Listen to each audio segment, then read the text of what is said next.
I'm Dr. Nicole Apelian. I'm an herbalist and a survival skills instructor and an anthropologist and a biologist. I live in the woods outside of Raymond, Washington, and I love it here. It's a small community and it's very remote.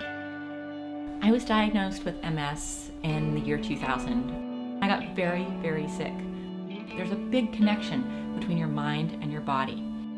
I went downhill very fast. I think a lot because of that mind-body connection. By changing my lifestyle and spending more time in nature, doing gratitudes daily, and really being mindful about my life, I went from not being able to walk to now being able to be fully functional and fully alive. When I was alone on Vancouver Island for 57 days, I felt vibrant and alive. We are designed to live in nature. I'm a guide in Africa, and I work with the Kalahari Bushmen in Botswana.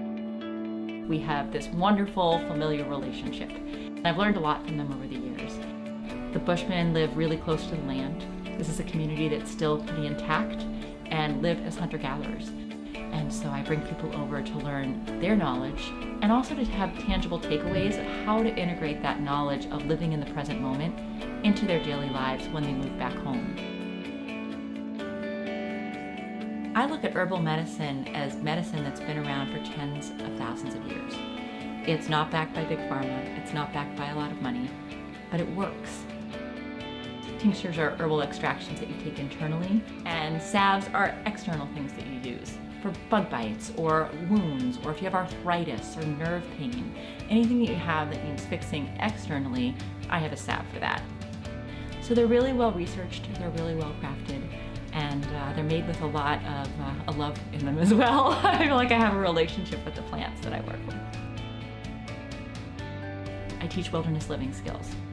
But I think that you can thrive living in the woods instead of just trying to survive. You're living in harmony with nature.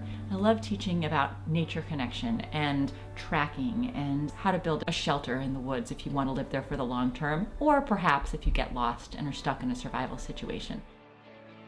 And that's why skills such as weaving a basket, or making some herbal medicine, or learning how to build a shelter, or sitting in nature, or starting a fire for the first time with your own two hands. Those are really primal, important things, and it does reconnect you to yourself and that primal brain that we all have. So that's why those skills, wilderness living skills, are so important. It's all about connection. I think that all of the things that I do tie back into that one thing of connection with self, with others, and nature, and that ultimately leads to wellness and healthy living.